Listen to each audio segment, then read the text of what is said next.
Capítulo 7. El vuelo del halcón. Ged despertó y durante un largo rato solo supo que era agradable despertar, pues no había esperado despertar otra vez, y era maravilloso ver la luz, la vasta y simple luz del día alrededor. Tenía la sensación de flotar en esa luz o de navegar en una barca a la deriva en aguas apacibles.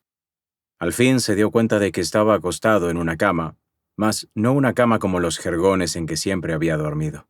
Estaba montada sobre un armazón sostenida por 4 altas patas talladas, y los colchones eran grandes sacos de seda rellenos de pluma, y por eso él pensaba que estaba flotando. Y de lo alto del lecho colgaba un dosel de seda carmesí para proteger de las corrientes a quien allí durmiera. A ambos lados del lecho el cortinado estaba recogido, y Ged pudo ver que se encontraba en una alcoba con paredes y suelo de piedra. Por 3 altas ventanas veía el páramo, desnudo y parduzco, moteado de nieve aquí y allá a la pálida luz del sol del invierno. La estancia debía de estar situada a gran altura, pues miraba a una vasta extensión de tierra. Un cobertor de raso resbaló a un costado cuando Ged se incorporó, descubriendo que estaba vestido con una túnica de brocado de plata y seda, como un señor. Junto al lecho sobre una silla lo esperaba un par de botas de cuero flexible y una capa forrada con piel de pellahui. Permaneció un rato sentado, sereno y atontado a la vez, como bajo el efecto de un encantamiento. De pronto se levantó y buscó la vara, pero no la tenía. La mano derecha, aunque recubierta de bálsamos y vendajes, tenía la palma y los dedos quemados, y ahora le dolía, y también todo el cuerpo. Otra vez permaneció un momento inmóvil, de pie. Luego llamó en voz queda y sin esperanza. «Hoig, Hoig», pues la pequeña criatura de insobornable lealtad también había desaparecido. La pequeña alma silenciosa que una vez lo rescató del dominio de la muerte. ¿Había estado aún con él en la víspera cuando escapaba? Y había sido la víspera, o muchas noches atrás, no lo sabía. Todo le parecía borroso y oscuro. El Gebbet, la vara en llamas, la fuga, los murmullos, el portal. No recordaba nada claramente, ni siquiera ahora. Murmuró una vez más el nombre de Lothak, pero sin esperanza de que le respondiera, y los ojos se le llenaron de lágrimas. Una pequeña campana sonó a lo lejos y una segunda tintineó justo del otro lado de la pared de la alcoba. Una puerta se abrió a espaldas de Ged y entró una mujer. «Bienvenido, gavilán», dijo sonriendo. Era joven y alta y estaba vestida de blanco y plata. Una red de plata le coronaba los cabellos que caían como una cascada de aguas negras. Ged se inclinó en una tiesa reverencia. «No te acuerdas de mí, parece».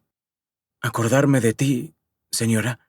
Solo una vez había visto a una mujer hermosa y con atavíos adecuados, la dama de O que había asistido con su señor a la fiesta del retorno del sol en Roque. Ella había sido como la llama leve y vivaz de una bujía, pero esta mujer era como la blanca luna nueva. «Pensé que no me recordarías», dijo ella sonriendo, «pero aunque tengas poca memoria, eres bienvenido aquí como un viejo amigo». «¿Qué lugar es este?», preguntó Ged, todavía tieso y torpe de lengua. Le costaba hablarle a esa mujer y también le costaba dejar de mirarla. Las ropas principescas con que estaba vestido le eran extrañas. Las piedras que pisaba no eran el suelo familiar, hasta el aire que respiraba le parecía distinto. Él no era él, no el Ged que siempre había sido. «Esta fortaleza es la corte del Terrenón.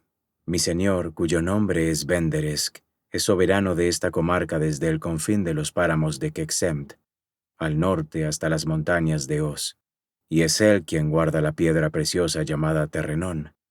En cuanto a mí, aquí en Osquil me llaman Serret, que en la lengua del país significa plata. Y en cuanto a ti, lo sé, a veces te llaman Gavilán, y te invistieron hechicero en la isla de los sabios». Ged se miró la mano quemada y dijo, «No sé qué soy yo.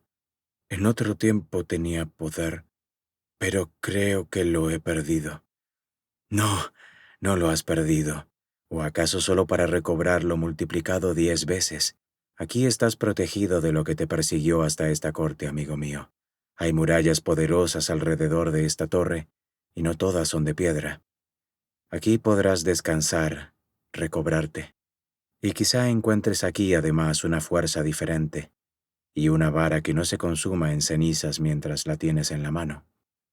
Al fin y al cabo, un camino nefasto puede conducir a un fin venturoso. Y ahora ven conmigo, quiero mostrarte nuestro dominio. Tan dulcemente hablaba la mujer que Ged apenas oía las palabras y se dejó llevar solo por la voz. La siguió. La alcoba de Ged estaba en verdad a gran altura en aquella torre que se elevaba como un diente acerado sobre la cresta de la colina. Descendiendo por una marmórea escalera de caracol fue detrás de Serret a través de ricos salones y aposentos, cuyas altas ventanas orientadas hacia el norte, el sur, el este y el oeste dominaban el monótono paisaje de las colinas bajas que se extendían sin casas ni árboles bajo el pálido sol de un cielo invernal. Solo hacia el norte, en lontananza, algunos pequeños picos blancos se recortaban contra el azul, y en el horizonte austral podían adivinarse los reflejos espejeantes del mar. Las puertas eran abiertas por sirvientes que se hacían a un lado para dar paso a Ged y a la dama, osquilianos todos ellos, de rostros pálidos y hoscos. También ella era clara de tez, pero hablaba bien la lengua árdica y hasta con el acento de Gont le pareció a Ged. Un poco más tarde ese día le presentó a su esposo Benderesk, señor del Terrenón. 3 veces mayor que ella, esquelético, de una palidez cadavérica y mirada turbia. El señor Benderesk recibió a Ged con una fría y recelosa cortesía, invitándolo a permanecer como huésped del Terrenón todo el tiempo que quisiera. Después de eso, poco más tuvo que decir. Nada le preguntó a Ged acerca de sus viajes o del enemigo que había estado persiguiéndolo. Tampoco se lo había preguntado la dama Serret. Si eso era extraño, extraño era también aquel lugar, y no menos extraño que él estuviese allí. Nada aparecía del todo claro en la mente de Ged. No lo terminaba de entender. El azar lo había conducido a esa fortaleza y sin embargo el azar era mero designio.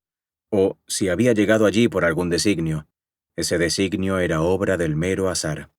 Había partido rumbo al norte. Un desconocido en Orrimi le había aconsejado que viniese aquí en busca de ayuda. Un navío osquiliano había estado esperándolo, y Skjor lo había guiado. ¿Cuánto de todo eso era obra de la sombra que lo perseguía? Y si él y la sombra, presa y cazador, hubiesen sido atraídos allí por otra potestad, él tras el señuelo y ella tras él, adueñándose de Skjor, llegado el momento para utilizarlo como arma? Así tenía que ser porque la sombra, como había dicho Serret, jamás podría entrar en la corte del Terrenón. Desde que despertara allá en la torre, Ged no había advertido ningún signo, ninguna amenaza de la insidiosa presencia. ¿Pero qué lo había conducido entonces hasta allí? Porque ese no era un sitio al que uno llega por casualidad. Aún con la mente confusa, Ged empezaba a darse cuenta. Ningún extranjero llamaría a esos portales. La torre se alzaba solitaria y remota, de espaldas al camino que descendía a Neshum, el poblado más próximo. Nadie entraba en el castillo, nadie salía de él. Las altas ventanas daban a la desolación. Ese era el mundo que contemplaba Ged, día tras día desde las ventanas de la alta alcoba de la torre, solo, abatido y perplejo y temblando de frío. Siempre hacía frío en la torre a pesar de las alfombras y tapices de las espesas y ornamentadas colgaduras, a pesar de las ricas vestiduras forradas de piel y de las grandes chimeneas de mármol. Era un frío que penetraba en los huesos y se aposentaba en la médula, y no había modo de expulsarlo. Y en el corazón de Ged se aposentaba a la vez una vergüenza fría que tampoco podía expulsar, pues continuaba pensando en cómo había enfrentado al enemigo, se había dejado derrotar por él y había escapado. Imaginaba a todos los maestros de Roque reunidos, Gensher el archimago entre ellos con la cara sombría, y Nemerle, y Ogión, y hasta la bruja que le había enseñado el primer sortilegio. Todos estaban allí y lo miraban, y Ged sabía que había defraudado la confianza que habían puesto en él. Y él imploraba diciendo, «Si no hubiese huido, la sombra se habría apoderado de mí. Ya tenía toda la fuerza de Skjor y parte de la mía, y yo no podía luchar con ella, pues sabía mi nombre. Tuve que huir. Un Gebet hechicero hubiera sido una potestad terrible al servicio del mal y de la ruina. Tuve que huir». Pero nadie le respondía, y mientras tanto miraba caer la nieve, fina e incesante sobre los páramos desolados al pie de la alta torre, y sentía en él aquel frío entumecedor y creciente, hasta que no le quedaba otra sensación que la de una especie de fatiga. Muchos días pasó así, a solas con su desgracia. Las raras veces que salía de la alcoba estaba tieso y taciturno. La belleza de la dama del castillo le turbaba el corazón, y en esa corte rica, decorosa, ordenada y extraña, se sentía un cabrerizo nato y de por vida. Lo dejaba solo cuando él quería estar solo, y cuando ya estaba cansado de cavilar y mirar caer la nieve interminable, Serret iba a menudo a hacerle compañía en uno de los salones de paredes curvas, más abajo en la torre, entre los tapices ornamentados y a la luz de las llamas del hogar. No había alegría en la dama del castillo. Jamás se reía, pero sonreía con frecuencia, y una de esas sonrisas bastaba casi para que Ged se sintiera mejor. Junto a ella, Ged empezó a dejar de lado el recelo y la vergüenza, y pronto se encontraron todos los días para conversar, larga y apaciblemente, un poco aparte de las doncellas que siempre acompañaban a Serret, junto a la chimenea o a las ventanas de las altas salas de la torre. El viejo señor estaba casi siempre recluido en sus aposentos, saliendo por las mañanas para pasearse de arriba a abajo por los nevados patios interiores del castillo, como un viejo brujo que ha estado cosiendo filtros y pócimas mágicas toda la noche. Cuando se reunía con Ged y Serret para la cena, permanecía silencioso y cabizbajo, y de vez en cuando miraba a su mujer con ojos duros, codiciosos.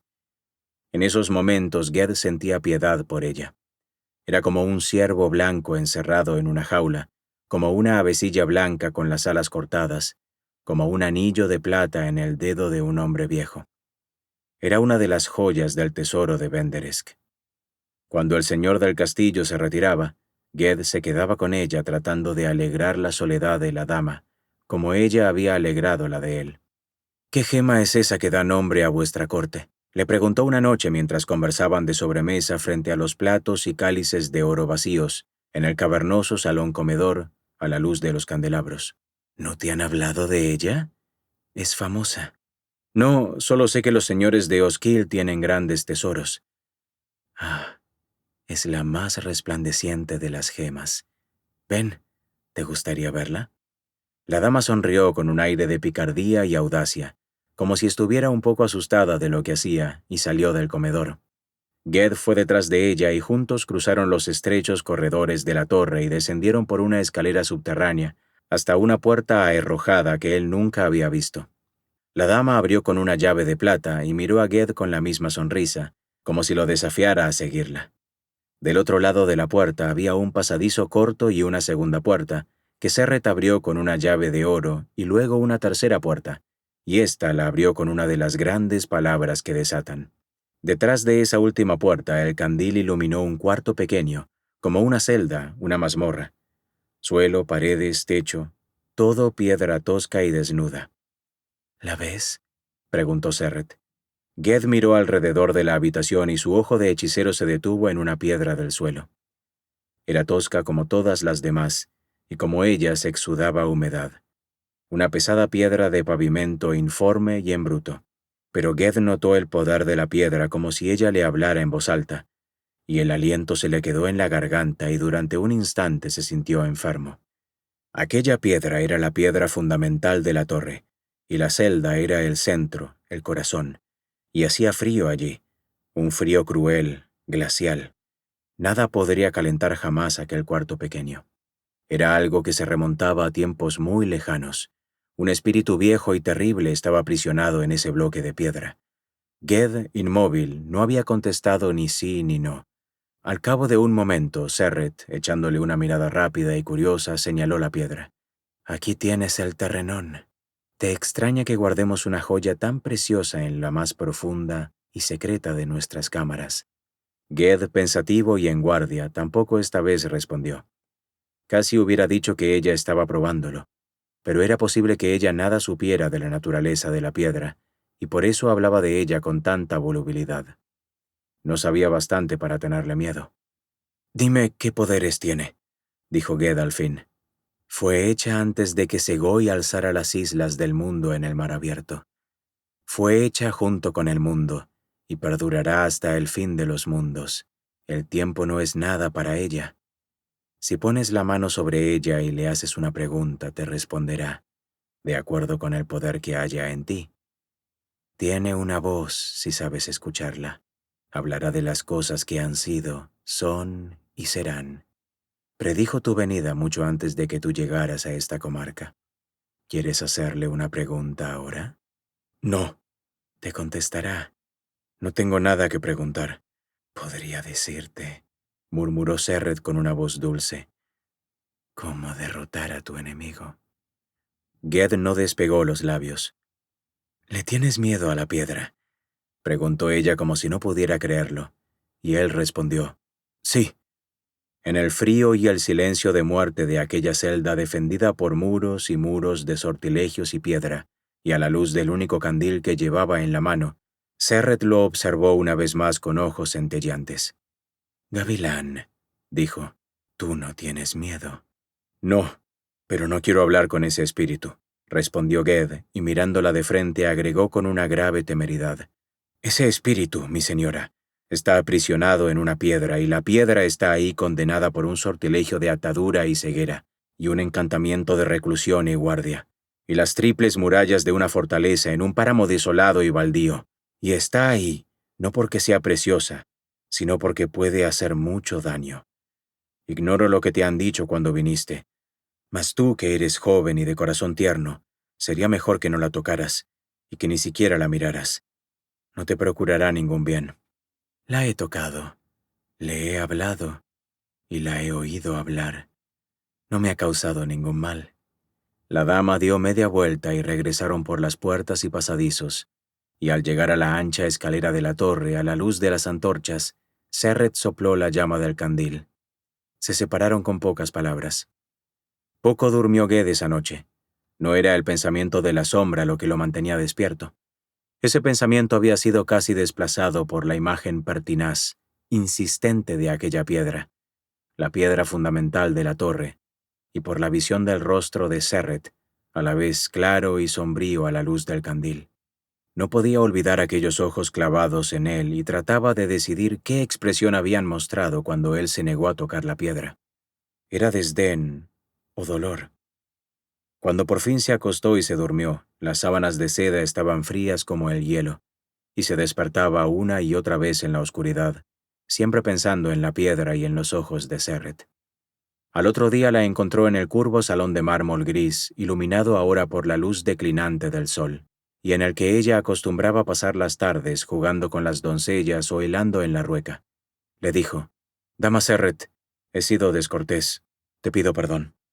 «No», respondió ella con aire pensativo y repitió, «no».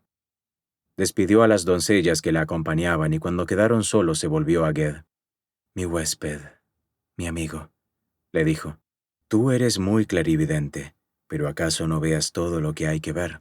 En Gont, en Roque, se enseña alta hechicería. Mas no toda la hechicería. Esto es Osquil, el país de los cuervos. No es una comarca árdica, no está dominada por los magos, ni ellos saben mucho de ella. Acontecen cosas aquí que escapan al saber de los maestros del sur, y que no aparecen en las listas de nombres. Uno teme siempre lo que ignora, mas aquí en la corte del Terrenón no tienes nada que temer. Por cierto, un hombre más débil podría tener miedo. Tú no. Tú eres el que ha nacido con el poder de dominar lo que está en el cuarto secreto. Lo sé, y por eso estás ahora aquí. No entiendo. No entiendes porque mi señor Benderesk no te ha hablado con franqueza. Yo seré franca contigo. Ven, siéntate a mi lado». Ged fue a sentarse junto a ella en el alféizar bajo y guarnecido de cojines mullidos. La luz de la tarde moribunda los envolvía en un frío resplandor. Abajo, en los páramos que ya se hundían en las sombras, la nieve de la noche pasada era un pálido blanco y opaco sobre la tierra. Serret habló en Bosqueda. «Benderesk es señor y heredero del Terrenón, pero no puede utilizarla, no consigue que ella le obedezca. Tampoco yo puedo, sola o con él. Ni él ni yo tenemos el don y el poder necesarios. Tú sí, tú tienes las dos cosas. ¿Y cómo lo sabes? Por la piedra misma. Te he dicho ya que habló de tu venida. Conoce a su amo. Ha estado esperando tu llegada, te esperaba desde antes que tú nacieras. Esperaba a aquel capaz de dominarla, y aquel que consiga que el terrenón responda y obedezca. Ese hombre tiene poder sobre su propio destino, la fuerza de aplastar a cualquier contendiente, mortal o de otro mundo, y clarividencia, y sabiduría, riqueza y poder, y será hacedor de hechicerías capaces de humillar al archimago mismo. Lo mucho o poco que quieras tomar de todo eso es tuyo. Basta con que lo pidas. Una vez más, la dama lo miró con ojos extraños y brillantes, y Ged se echó a temblar como tránsido de frío. Sin embargo, había temor en el rostro de Serret, como si necesitara ayuda y fuese demasiado orgullosa para pedirla. Ged no sabía qué pensar. Mientras hablaba, Serret había puesto una mano sobre la de él, suave y ligera, clara y menuda. Contrastaba con la oscura y vigorosa mano de Ged. Ged suplicó, «Serret, no tengo ese poder que me atribuyes. Si alguna vez lo tuve, he renunciado a él. Yo no puedo ayudarte, no puedo hacer nada por ti. Pero sé una cosa. Las antiguas potestades de la tierra no están para servir a los hombres. Jamás han sido puestas en nuestras manos, y en nuestras manos solo engendrarán dolor y ruina. Lo maligno solo puede obrar el mal. Yo no fui atraído a este sitio. He sido empujado, y la fuerza que me ha empujado hasta aquí trabaja para destruirme. No puedo ayudarte». «Aquel que renuncia a su poder se ve a veces recompensado por un poder mucho más alto», dijo ella y le sonrió, como si los temores y escrúpulos de Ged fuesen cosas de niño. «Quizá yo sepa más que tú de lo que te trajo aquí. ¿No te interpeló un hombre en las calles de Orremy?» Era un mensajero, un servidor del terrenón. También él fue hechicero en un tiempo, y dejó la vara para servir a un poder más grande que el de la magia. Y viniste a Osquil, y en los páramos trataste de luchar contra una sombra con la ayuda de tu vara de madera, y a duras penas pudimos salvarte, pues esa cosa que te persigue es demasiado astuta, y ya se había apoderado de una gran parte de tu fuerza. Solo la sombra puede luchar contra la sombra. Solo la oscuridad puede derrotar a la oscuridad. Escúchame, Gavilán. ¿Qué necesitas entonces para derrotar a esa sombra que te aguarda fuera de estas murallas? Necesito lo que no puedo saber.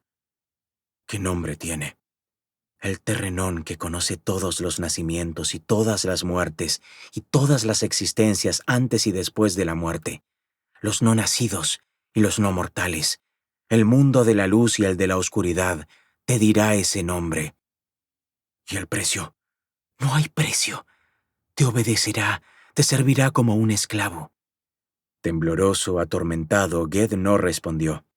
Ahora Serret le aferraba las dos manos y lo miraba a la cara. El sol se había hundido en las brumas que velaban el horizonte, y hasta el aire parecía empañado. Solo el rostro de Serret resplandecía triunfante mirando a Ged y viendo cómo le flaqueaba la voluntad. Le susurró quedamente: «Serás el más poderoso de los hombres, un rey de reyes. Reinarás y yo reinaré contigo». De pronto Ged se levantó y bastó un solo paso para que viera más allá, en la curva de la larga pared de la sala, al señor del terrenón, de pie junto a la puerta, escuchando con una vaga sonrisa en los labios. A Ged se le aclararon los ojos y la mente. Miró a Serret. «Es la luz lo que triunfa sobre la oscuridad», dijo tartamudeando. «La luz».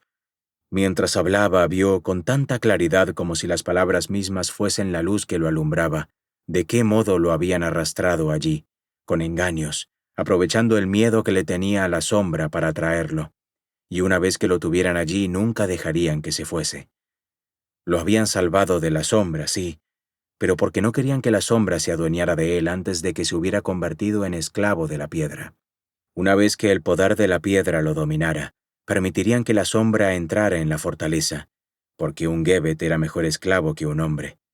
Si hubiese tocado la piedra una sola vez, si le hubiese hablado, no habría habido salvación para él. Sin embargo, así como la sombra no había conseguido darle alcance y apoderarse de él, así tampoco la piedra había podido utilizarlo. No del todo. Había estado a punto de ceder, pero no del todo. No había consentido. Y es muy difícil que el mal tome posesión de un alma que no consiente. De pie entre los dos que habían cedido, que habían consentido, miraba de uno a otro, mientras Benderek avanzaba. «Te lo dije, Serret», dijo el señor del terrenón con voz seca. «Te dije que se te escaparía de las manos. Serán locos tus hechiceros de Gont, pero son ladinos. Y tú también estás loca, mujer de Gont, si imaginas que nos engañarás a los dos, a él y a mí, que puedes dominarnos a los dos con tu belleza y utilizar el terrenón para tus propios fines. Pero yo soy el señor de la piedra, y esto es lo que le hago a la esposa desleal. El cabrón ayo el guantar». Era un sortilegio de transformación, y Benderek había levantado las largas manos para convertir a la temblorosa mujer en alguna cosa inmunda, una marrana, un perro o una bruja vieja y babosa. Ged se levantó y de un manotazo bajó las manos del señor, a la vez que pronunciaba una sola palabra. Y a pesar de que no tenía vara y se hallaba en tierra extranjera, en tierra maldita, en el dominio de las tinieblas, fue la voluntad de Ged lo que prevaleció. Benderek se había quedado inmóvil, los ojos turbios y coléricos clavados en Serret. «Ven», dijo ella con voz trémula. «Gavilán, ven pronto antes de que pueda llamar a los servidores de la piedra». Y como en un eco, un murmullo recorrió la torre a través de las piedras del suelo y de los muros. Un murmullo seco y trepidante, como si la torre misma hablara. Serret tomó la mano de Ged y corriendo por pasadizos y salones bajó con él la larga espiral de la escalera. Salieron al patio del castillo donde los reflejos plateados del sol vespertino flotaban aún sobre la nieve, pisoteada y sucia. 3 de los servidores del castillo les cerraron el paso, hoscos e inquisitivos, como si sospecharan que aquellos 2 planeaban algo contra el señor. «La noche cae, señora», dijo uno, y otro. «No podéis salir a cabalgar en esta oscuridad». «¡Fuera de mi camino, inmundicias!», gritó Serret, y dijo algo en la sibilante lengua osquiliana. Los hombres se apartaron de ella y cayeron al suelo. Uno de ellos no dejaba de gritar. «Tendremos que salir por la puerta. No hay otra forma. ¿La ves tú? Podrás encontrarla, Gavilán». Le tironeó del brazo, mas Ged aún vacilaba. «¿Qué les hiciste? ¿Qué sortilegio es ese?» «Les he echado plomo hirviente en la médula. Van a morir. Pronto te digo, deprisa. Lanzará sobre nosotros a los servidores de la piedra y yo no encuentro la puerta. Está defendida por un gran sortilegio. ¡Pronto!».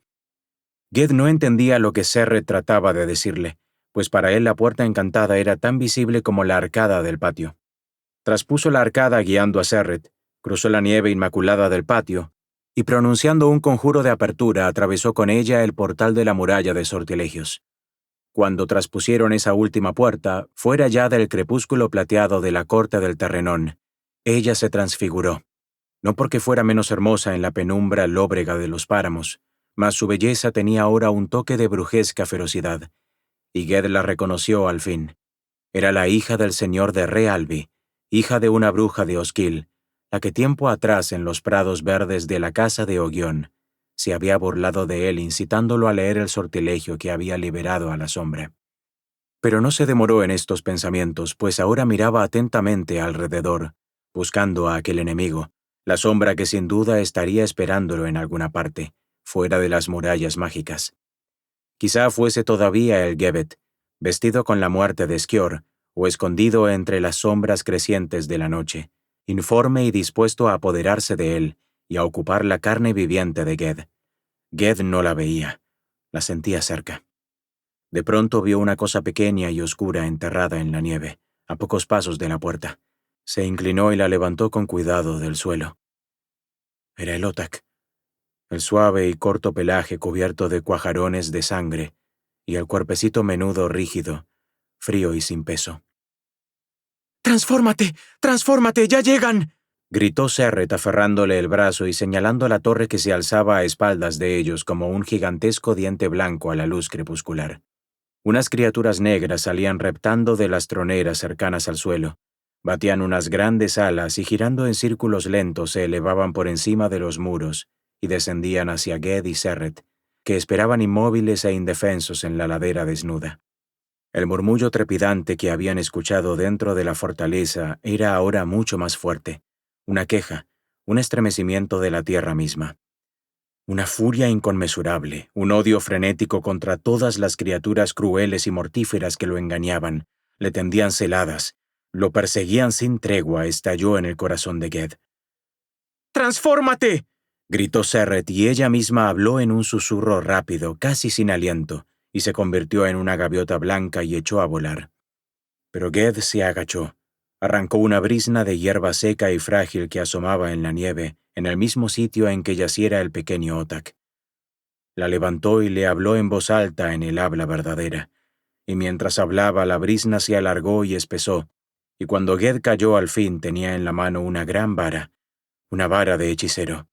Ningún fuego rojo y maléfico se encendió o consumió a lo largo de la vara cuando las negras criaturas voladoras de la corte del Terrenón se abatieron sobre Ged y él las golpeó. Ardió, sí, con el fuego mágico que no quema, pero que ahuyenta la oscuridad. Las criaturas volvieron al ataque. Bestias torpes, engendros que venían de eras remotas, antes de que existiera el ave, el dragón o el hombre, olvidadas a lo largo de milenios por la luz del día, mas recordadas y convocadas por el poder maléfico e inmemorial de la piedra. Lo cercaron, y como aves de rapiña se abatieron sobre él. Ged sintió las garras que hendían el aire como guadañas todo alrededor, y el olor inmundo de las bestias. Se defendió y golpeó con furia feroz, atacándolas con la vara llameante nacida de su cólera y de una brizna de hierba. Y de pronto, todas a la vez, como cuervos aterrorizados por la carroña, se elevaron y se alejaron, silenciosas, sacudiendo las alas, en la dirección en que había desaparecido Serret, convertida en gaviota. Las grandes alas se movían lentamente, pero las criaturas eran rápidas, ya que cada aleteo las desplazaba a gran distancia por el aire. Ninguna gaviota podría adelantarse durante mucho tiempo a ese vuelo sostenido, pesado. Con tanta presteza como lo hiciera antaño en Roque, Ged tomó la forma de un gran halcón, no el halcón gavilán del que llevaba el nombre, sino el halcón peregrino, veloz como una flecha, veloz como el pensamiento. Remontándose sobre alas listadas, aceradas y vigorosas, voló persiguiendo a los perseguidores. Ya el aire se oscurecía y algunas estrellas asomaban brillantes entre las nubes. Delante de él, a cierta distancia, volaba la hueste negra, ahora descendiendo hacia un punto en el aire. Más allá de la abominable bandada negra se extendía el mar, pálido al último resplandor ceniciento de la tarde. Directa y rápidamente el halcón Ged se lanzó sobre ellas, y las criaturas de la piedra se dispersaron como gotas cuando se arroja un guijarro al agua. Mas ya habían dado caza a la presa. Había sangre en el pico de una de aquellas criaturas y plumas blancas en las garras de otra, y ninguna gaviota volaba ahora delante de ellas rozando la espuma del mar pálido. Y cuando ya rápidos y torpes, adelantando y abriendo los picos acerados, se precipitaban de nuevo sobre él, Ged se elevó con un solo movimiento y lanzó el grito del halcón, un grito de furia y desafío, y sobrevolando como una flecha las playas bajas de Osquil, se remontó sobre las encrespadas olas del mar. Las criaturas de la piedra, graznando, volaron un momento en círculo, y luego, una por una, batiendo las pesadas alas, se alejaron tierra adentro a través de los páramos. Las antiguas potestades jamás cruzarían las aguas del mar. Cada una de ellas está ligada a una isla, un sitio, así sea caverna, piedra o manantial. Las negras emanaciones regresaban al castillo donde el señor del Terrenón lloraría viéndolas volver, o quizás se reiría. Pero Ged, como una flecha infalible, como un pensamiento jamás olvidado, volaba y volaba, en alas de halcón, con furia de halcón, sobre el mar de Osquil, rumbo al levante, hacia los vientos del invierno, hacia la noche. Ogión el silencioso había regresado tarde a Realbi de sus vagabundeos otoñales. Al filo de los años se había vuelto más silencioso, más solitario que nunca. El nuevo señor de Gond, que habitaba abajo en la ciudad, jamás había conseguido arrancarle una sola palabra, pese a que había escalado la montaña hasta el mismo nido del halcón, para que el mago lo ayudase a propósito de cierta aventura de piratería en las Andrades. Ogión, que hablaba con las arañas y a quien se había visto saludando con cortesía a los árboles, rehusó decirle una sola palabra al señor de la isla, que se marchó muy descontento. Quizá también había cierto descontento o desazón en la mente del mago, pues había pasado todo el verano y el otoño solo, arriba en la montaña, y volvía tarde al hogar, cercano ya el retorno del sol. Al día siguiente se levantó ya entrada la mañana, y como quería beber una tisana de junco vivo, fue a buscar un poco de agua al arroyo que corría por la ladera, un poco más abajo. Las orillas del arroyo estaban escarchadas, y unas flores de hielo estriaban el musgo marchito entre las rocas. Era pleno día, pero el sol no asomaría por detrás del espolón de las montañas antes de una hora. Toda la vertiente occidental de Gont, desde las playas marinas hasta la cresta de la montaña, estaba sin sol, silenciosa y clara en la mañana de invierno. De pie junto al arroyo, el mago contemplaba las tierras en pendiente que descendían hacia el puerto y el inmenso piélago gris del mar, cuando oyó por encima de él un batir de alas. Alzó los ojos y extendió un poco un brazo. Un gran halcón fue a posársele en la muñeca, aleteando con ruido, y allí se quedó como un ave de cetrería adiestrada, aunque no llevaba lonja rota, ni pihuelas, ni tampoco campanilla. Las garras se hundían con fuerza en la muñeca de Ogión, las alas listadas le temblaban, el ojo redondo dorado tenía una mirada opaca, extraviada. «¿Eres mensajero o mensaje?», le dijo Ogión con dulzura. «Ven conmigo». Mientras hablaba, el halcón lo miraba. Ogión quedó un momento en silencio. «Yo a ti te he nombrado una vez, creo», dijo, y se encaminó a la casa y entró siempre con el ave en la muñeca. Hizo que el halcón se posara sobre el hogar, al calor del fuego, y le ofreció un poco de agua. El halcón no quiso beber. Entonces Ogión, muy tranquilo, empezó a componer un sortilegio, urdiendo la trama mágica más con las manos que con palabras. Cuando el sortilegio estuvo compuesto y tramado, dijo en voz baja: «Ged», sin mirar al halcón posado sobre el hogar. Esperó un momento y entonces se volvió y se levantó, y fue hacia el joven que estaba de pie, tembloroso y con la mirada opaca delante del fuego. Ged vestía pieles y sedas y plata, pero esas ropas de una extravagante riqueza estaban rotas y endurecidas por la sal marina. Y él apenas se mantenía en pie, flaco y encorvado, y los cabellos le caían sin vida alrededor de la cara marcada. Ogión le quitó de los hombros la sucia capa principesca, lo condujo a la alcoba donde Ged había dormido antaño como aprendiz, hizo que se acostara en el jergón y luego de musitar un sortilegio de sueño, lo dejó solo. Ni una sola palabra le había dicho a Ged, sabiendo que no había en él en ese momento ningún rastro del habla humana. De joven, como todos los jóvenes, Ogión había pensado que era muy divertido adoptar por arte mágica cualquier forma que a uno se le antojase, hombre o bestia, árbol o nube, jugar a ser 1000 seres. Pero más tarde había conocido el precio de ese juego, el peligro de perder la propia identidad, de apartarse para siempre de la verdad. Cuanto más tiempo permanece un hombre en una forma que no es la suya, mayor es el riesgo. Todo aprendiz de mago conoce la historia del hechicero Bordger de Wey, que se deleitaba en tomar la forma de un oso, y lo hizo tantísimas veces que al fin dejó de ser hombre y se transformó en oso. Y en los bosques mató a su propio hijo y fue cazado y muerto. Y nadie sabe cuántos de los delfines que saltan en las aguas del mar interior fueron en otros tiempos hombres sabios, que olvidaran su sabiduría y su nombre en la alegría de la mar turbulenta.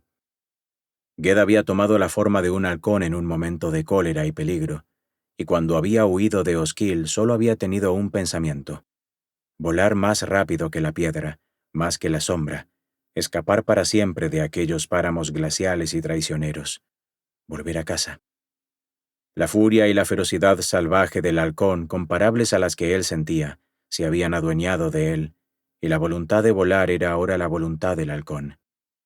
De este modo había sobrevolado en Lade, posándose solo una vez a beber en la laguna de un bosque solitario, pero enseguida había vuelto a volar, aterrorizado por la sombra que venía detrás de él, y así había cruzado el ancho paso de mar llamado las Fauces de Enlade, volando siempre, siempre hacia el este y el sur, con los contornos indistintos de las montañas de Oranea a la derecha y los más imprecisos aún de las montañas de Andrade a la izquierda, y solo la extensión del mar delante de él, hasta que al fin apareció en la lejanía una ola inmóvil entre las olas, y cada vez más alta, la blanca cima de Gont. Durante ese largo vuelo a la luz del sol y las sombras de la noche había usado las alas del halcón, y mirado con los ojos del halcón, olvidando sus propios pensamientos hasta no conocer al fin nada más que lo que conoce el halcón: el hambre, el viento, el vuelo. En ese vuelo había llegado al mejor de los puertos. Pocos había en Roque y solo uno en Gont que pudieran devolverle la forma humana. Despertó huraño y silencioso. Ogión tampoco le habló ese día, pero le dio carne y agua y dejó que Ged se sentara junto al fuego, encorvado, hosco y taciturno, como un gran halcón extenuado. Y cuando llegó la noche, Ged durmió. En la mañana del tercer día, cuando el mago estaba sentado junto al fuego contemplando las llamas, se le acercó y dijo: «Maestro». «Bienvenido, muchacho», dijo Ogión. «He vuelto a ti tan insensato como me fui», dijo el joven, la voz áspera, grave. El mago le sonrió e, invitándolo con un gesto a sentarse frente a él, del otro lado del hogar, se dispuso a preparar una tisana. Estaba nevando, la primera nevada del invierno en las laderas bajas de la montaña de Gont. En la cabaña de Ogión las ventanas y postigos estaban cerrados, pero se oía el golpe de los copos de nieve sobre el tejado y la calma profunda de la nieve en toda la casa. Y así estuvieron largas horas sentados junto al fuego, mientras Ged narraba al viejo maestro lo que había ocurrido en los últimos años, desde que partió de Gont a bordo del navío llamado Sombra. Ogión no hizo ninguna pregunta y cuando Ged terminó de hablar guardó silencio durante un largo rato, sereno, pensativo. Luego se levantó, puso sobre la mesa pan, queso y vino, y comieron juntos. Una vez terminada la comida y ordenado el cuarto, Ogión habló. «Crueles cicatrices son las que tienes, muchacho», dijo. «No tengo ningún poder contra esa cosa», respondió Ged. Ogión sacudió la cabeza. Al cabo de un tiempo volvió a hablar. «Extraño», dijo. «Allá, en Osquil, tuviste poder suficiente para vencer a un hechicero en su propio dominio. Tuviste poder suficiente para no caer en celadas y detener los ataques de los servidores de una antigua potestad de la tierra, y en Pendor para hacer frente y dominar a un dragón. Fue suerte la que tuve en Osquil, no fuerza», respondió Ged, y otra vez se estremeció al pensar en aquel frío misterioso, mortal de la corte del Terrenón. «En cuanto al dragón, yo sabía cómo se llamaba. La cosa maligna, la sombra que me persigue. No tiene nombre». «Todas las cosas tienen nombre», dijo Ogión con tanta seguridad que Ged no se atrevió a repetir lo que había dicho el archimago Gensher, que las fuerzas del mal como la que él había liberado no tenían nombre. El dragón de Pendor, en verdad, le había propuesto revelarle el nombre de la sombra, pero poco confiaba en la sinceridad de aquel ofrecimiento. Ni creía tampoco en la promesa de Serret de que la piedra le revelaría el nombre que necesitaba saber. «Si la sombra tiene nombre», dijo al fin, «no creo que se detenga a decírmelo». «No», respondió Ogión, «pero tampoco tú te detuviste para decirle el tuyo. Y sin embargo ella lo sabía. En los páramos de Osquil te llamó por tu nombre, el nombre que yo te di. Es extraño, muy extraño». Ogión calló pensativo. Al cabo de un rato, Ged explicó. «He venido aquí en busca de consejo, no de asilo, maestro. No quiero atraer a esa sombra sobre ti, y si me quedase llegaría muy pronto. Una vez tú la echaste de este mismo cuarto». «No, aquel no era más que el presagio, la sombra de una sombra. Ahora no podría echarla. Solo tú puedes hacerlo». «Pero no tengo poder ante ella. ¿Hay quizá algún lugar?» La voz se le apagó antes de concluir la pregunta. «No hay ningún lugar donde puedas estar a salvo», dijo Ogión con dulzura. «No vuelvas a cambiar de forma, Ged. Lo que la sombra quiere es destruir tu ser verdadero. A punto estuvo de lograrlo, al inducirte a que tomaras la forma de un halcón. No. ¿A dónde has de ir lo ignoro? Pero alguna idea tengo de lo que te convendría hacer. Me es muy difícil decírtelo. El silencio de Ged exigía la verdad, y Ogión dijo al fin: Tienes que regresar. ¿Regresar? Si continúas así, si sigues huyendo, donde quiera que huyas siempre encontrarás el peligro y el mal, porque es ella la que te lleva, la que elige tu camino. Eres tú quien ha de elegir. Tienes que hostigar a quien te hostiga. Tienes que perseguir al cazador. Ged callaba. En la fuente del río Ar, prosiguió el mago, donde el torrente cae de la montaña hasta el océano, te di tu nombre. Un hombre puede saber a dónde va, mas nunca podrá saberlo si no regresa, y vuelve a su origen y atesora ese origen.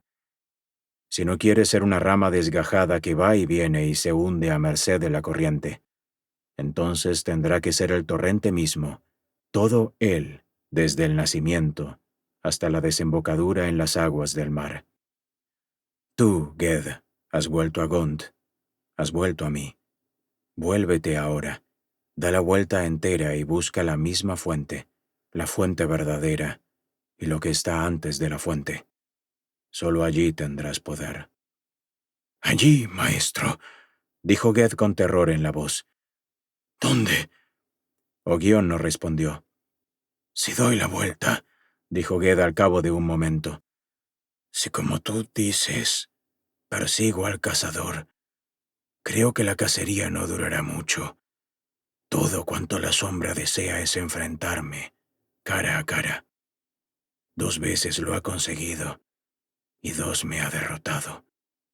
La tercera es la de la magia, dijo Ogión. Ged recorría el cuarto de arriba a abajo, del hogar a la puerta, de la puerta al hogar. ¿Y si me vence? Si me derrota definitivamente, dijo, arguyendo tal vez con Ogión, tal vez consigo mismo. Se adueñará de mi saber y mi poder y lo utilizará. Ahora solo es peligrosa para mí, pero si entra en mí y me posee, hará un mal enorme valiéndose de mí. Eso es cierto, si te derrota. Y si huyo otra vez, volverá a encontrarme. Y en esa huida estoy consumiendo todas mis fuerzas. Ged siguió yendo y viniendo por el cuarto un momento más. De pronto se volvió y dijo arrodillándose a los pies del mago: He acompañado a grandes hechiceros y he vivido en la isla de los sabios, mas tú, Ogión, eres mi verdadero maestro. Hablaba con amor y con un júbilo sombrío. Bien, dijo Ogión, ahora lo sabes, más vale tarde que nunca. Pero al final tú serás mi maestro. Se puso de pie, removió y atizó las ascuas en el hogar y colgó la marmita sobre el fuego. Enseguida, mientras se ponía el gabán de piel de cordero, dijo a Ged: Tengo que llevar mis cabras al prado. Vigila el caldero. Cuando regresó salpicado de nieve y pisoteando con fuerza, desprendiendo la nieve de las botas de piel de cabra, traía en la mano una rama de tejo larga y tosca. Durante el resto de la corta tarde y después de la cena, trabajó en la vara a la luz de la lámpara, utilizando el cuchillo, la piedra de esmeril y encantamientos. Muchas veces pasó las manos a lo largo de la madera como tratando de descubrir alguna imperfección. Ogión cantaba a menudo mientras trabajaba. Ged escuchaba todavía extenuado, y poco a poco el sueño empezaba a vencerlo. Y de pronto se veía de niño en la cabaña de la bruja, en la aldea de 10 alisos, una noche de nieve en la oscuridad, a la luz incierta de las llamas, y en el aire denso de humo impregnado de la fragancia de las hierbas. Y la mente de Ged flotaba a la deriva mientras escuchaba aquel largo canturreo que hablaba de sortilegios y de gestas de héroes en islas distantes, en tiempos remotos, en lucha contra potestades tenebrosas, vencedores o vencidos. Ya está, dijo Ogión, y le tendió a Ged la vara concluida. El archimago te dio madera de tejo. Una buena elección, y yo me atengo a ella. Esta vara estaba destinado a un arco largo, pero es mejor así. Buenas noches, hijo mío. Ged no supo cómo darle las gracias y se retiró a la alcoba. Ogión lo siguió con la mirada y dijo, en voz demasiado baja para que Ged pudiese oírlo: «Oh, mi joven halcón, vuela bien». Cuando Ogión despertó con el frío del alba, Ged había desaparecido. Solo había dejado, a la manera de los hechiceros, trazado en runas de plata sobre la piedra del hogar, un mensaje que se desvaneció a medida que Ogión lo leía. «Maestro, salgo de casa.